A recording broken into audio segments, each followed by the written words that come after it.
The reason I thought of these crowns is because of Jesus's triumphal entry into Jerusalem. He comes into Jerusalem as if he's a king. And I felt like it was just joining him in that triumph, that feeling of majesty and power and authority, that recognition that we are to look to Jesus as the great example.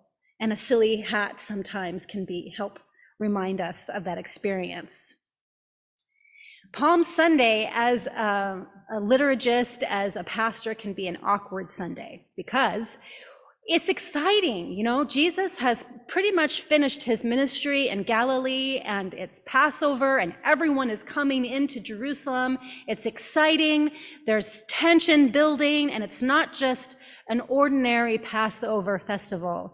There's this huge crowd from out in the bumpkin countryside that is coming in with this guy that they think is a prophet, and tensions are rising in the city anyway because of the Romans and all of the political tension. And then people can peer over the side of the walls, and they can see this huge crowd coming with this prophet from Nazareth, of all places, and coming towards the city. What in the world is going to happen? And it's exciting because the people are excited about what Jesus has been saying and doing and being, and they are excited to see what's going to happen next. And then if you leave that and then skip right over to Easter, when we're talking about resurrection, there's a whole lot in between. So we'll try to incorporate the excitement of Palm Sunday and the mournfulness feeling of Maundy, Thursday, and Friday today. So put on your seatbelts. Here we go. The book of Matthew does a good job, tries really hard. The author of Matthew is one of his primary foci, is to help the readers, the listeners, understand that Jesus is the fulfillment of all of the Jewish promises of the prophets, all of the scriptures. He is there. He is legitimate. It's legitimizing Jesus. It's showing the power and the majesty of his words, the authority of what he did. These were people who, for 30 or 40 years, his disciples reminded each other, told each other the stories, tried to spread the word. And with the destruction of the temple, when everything was going to chaos and they didn't know what was up, it kind of felt time. We got to start writing some of this down or it might be lost. Tradition tells us, and who knows if it's actually true, but certainly it was true to honor one of the disciples of Jesus, Matthew, the tax collector. Tradition tells us that it was he who wrote this gospel. And so Matthew is giving us one view, one idea, one perspective on who Jesus was and what he meant to this beginning Christian community. Matthew kind of overall in his gospel kind of gives this overarching feel of the story of what we would call the Old Testament in his gospel. And he does that by beginning with a genealogy. You know, there's all those genealogies in the book of Genesis. It also reminds me of the whole context. If you look at the gospel as a whole, one of the major themes is showing how Jesus is not only fulfilling these scriptures, he's trying to give us a new way to be in the world, a new way to be with ourselves, and a new way to be with God, or maybe a renewed way is a better way to say it. And it reminds me of the Hebrew scriptures, the Genesis story of the fall, when Adam and Eve, who according to godly play, everything was at one. Everything was together. And when Adam and Eve, who was actually one person in the very beginning, ate from the tree of differences, all of a sudden humanity understood that there were differences. There were men and women, and up and down, and inside and outside, good and bad, God and people. And they had to leave the Garden of Eden, that oneness, that feeling, that ecstasy of being one with God, to learn how to be with God in a new way. And now we have Jesus, who is showing us yet again a new way to be with God. So what is he showing us? What is going on here? In these scriptures that we hear today, we see Jesus, who is coming with this crowd of people. He comes into Jerusalem, dusty, dirty, and he exercises an authority that is mostly reserved for the Roman elite, the powerful, the folks that are successful in war. They get to tell people, I'm going to take your donkey and there's nothing you can do about it. It's mine now. And people were upset by this. Nobody likes to have hard-won property taken away from them. They don't like, plus it may have been a pet that somebody liked and people can just commandeer that. It happened a lot in those times. But Jesus does this as kind of a way to show that he has this kingly authority. So he takes this donkey and he rides in through the gates of Jerusalem as if he was a war hero, as if he was a great political leader. And the people are into it. They're putting down palm branches and their cloaks so that his feet don't have touch the ground. He's so important. And yet he doesn't ride in on a war horse, this big, magnificent beast. He rides in on a donkey. Donkeys are smelly, and I don't know if I've only been around a donkey once or twice in my life, but they're small and they're kind of silly animals. But they're beasts of burden. They're common animals. They're animals that everyday people use. He rides into Jerusalem as if he was a king, as if he was a war hero on a donkey. So right away, making this juxtaposition, turning things upside down, 180-degree on its head. What? On a donkey? This king, this prophet, this person who seems so magnificent? People are really excited about him, and here he is riding on a humble donkey. And the inside people, literally inside, the city dwellers who are inside of the gate, are met with all of these people who come from the outside the gate, and they're in together so that there's no more inside and outside. They're all together. Here's Jesus, humble and yet magnificent. Two differences coming together in one place. And Jesus, walking through or riding through Jerusalem, he then gets to the temple, and he's in this temple where legitimate business is going on.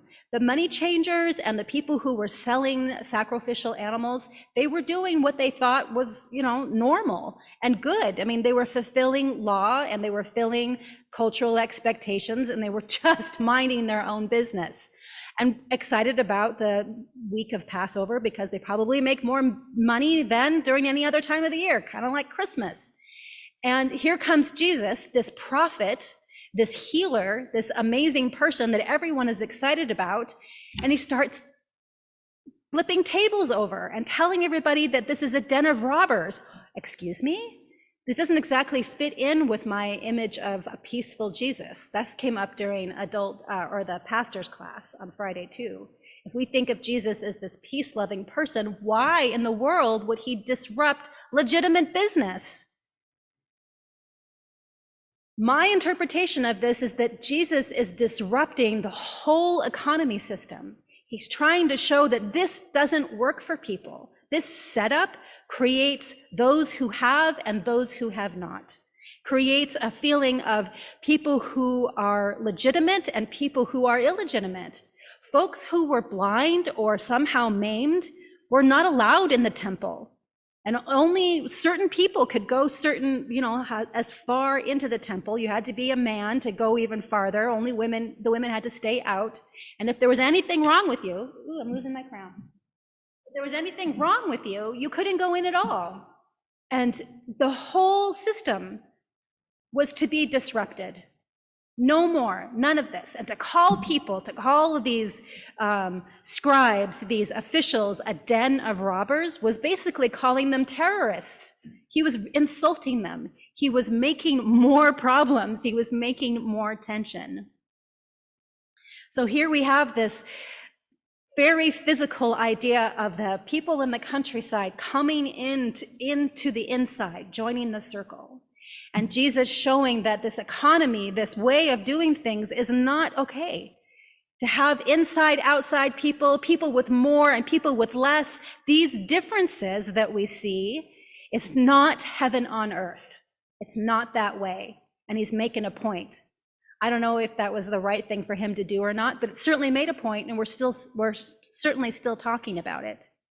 But he does it with this assumed level of authority and majesty, which we are also welcomed into that feeling. We have power. We have legitimacy. We have authority. We are strong places for God, for the Holy Spirit. We get to have that. It's our right. It's our birthright. And then I wonder, so he shows what's going on the outside. I wonder about what's going on the inside of Jesus as well. All throughout his life and ministry, we see different stages of his life and how at each point there's a transformation that Jesus experiences. There's his birth, when he was literally born into the world, which is quite a transformation. For us, I think it's that feeling of being born again, which you can have once or twice or 500 times in your life. And then there's baptism. There's this feeling of baptism where he goes down into the waters and is raised up again and becomes something new, something wonderful, where where God recognizes his transformation and people around him can see it too. And we're meant to experience that transformation too, through our baptism, through our lives, letting patterns of behavior and things that keep us from seeing God wash over us. He goes out into the desert and has 40 days and 40 nights of transformation, baptism by water and baptism by fire. Our spiritual journeys, our prayer life, our vision quests, if you will, our whole lives can be about that transformation. Jesus is then transfigured up on the mountain with his disciples who witness it. This ecstasy of feeling like that you're one with God, that you understand, that you can walk in the ways of God. How amazing that must feel. There's some human beings that get to that point. Some of us have moments of it. We have that moment of transcendence, and you can feel it within you.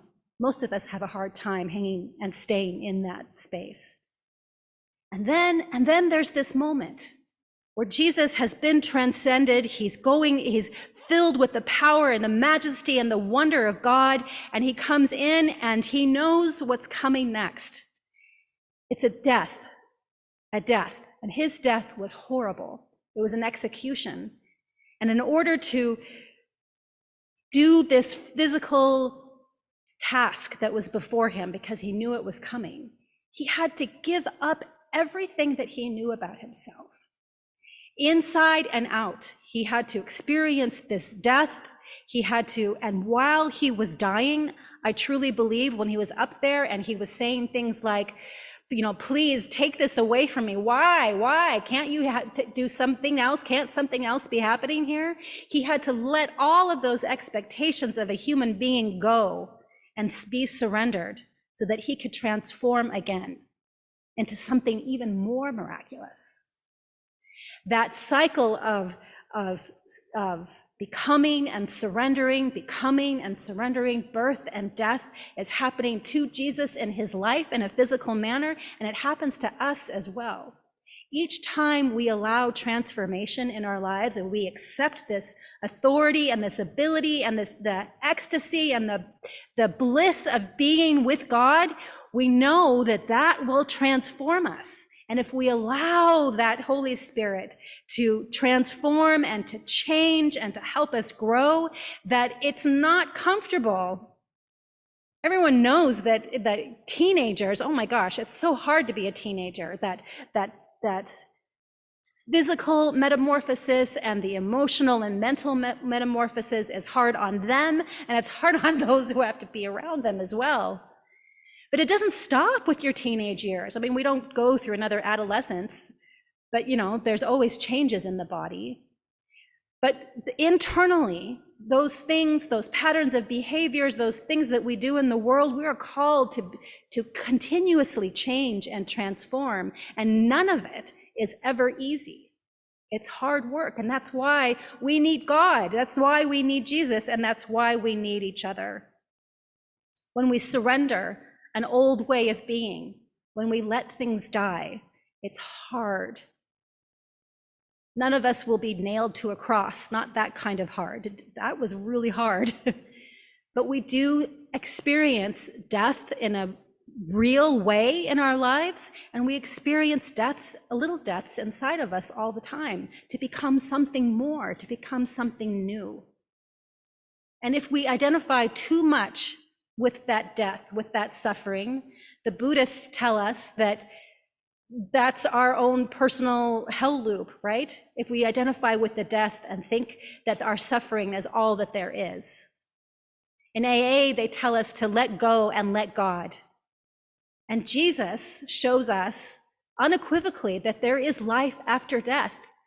Even if it's a mini death of patterns of behavior or expectations or ideas of who we think we are, when we let those go and we become something new, there's a grief involved of letting go. But it's worth it to step forward into something grander, into something unknown and mysterious and wonderful. We have the power, we have the authority, we have the majesty to welcome the transformation in our lives. And before we go today, one thing I want you to do is to listen to the music and how it changes during our service. But sometime during this service, I invite you to take your crown off. I do have pens here. And to write down on the inside of your crown something about Hillsdale Congregational United Church of Christ. That's not congregational, excuse me. I grew up in a congregational church, so it just rolls off my tongue. Hillsdale Community Church, United Church of Christ. What we want to let go of. What is there something that we can let go of and lay at the feet of the cross?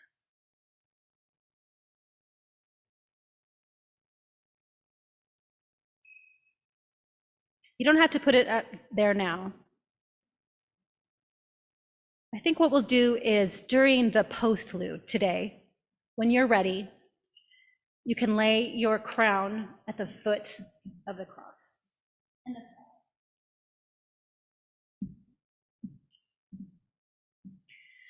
So first we'll begin with ride on in majesty, imagining Jesus coming into Jerusalem in grandeur and humility at the same time, with all of the differences coming together in one place to be with God.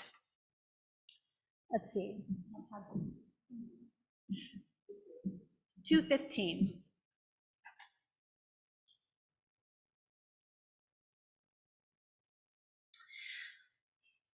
Yeah, that's okay.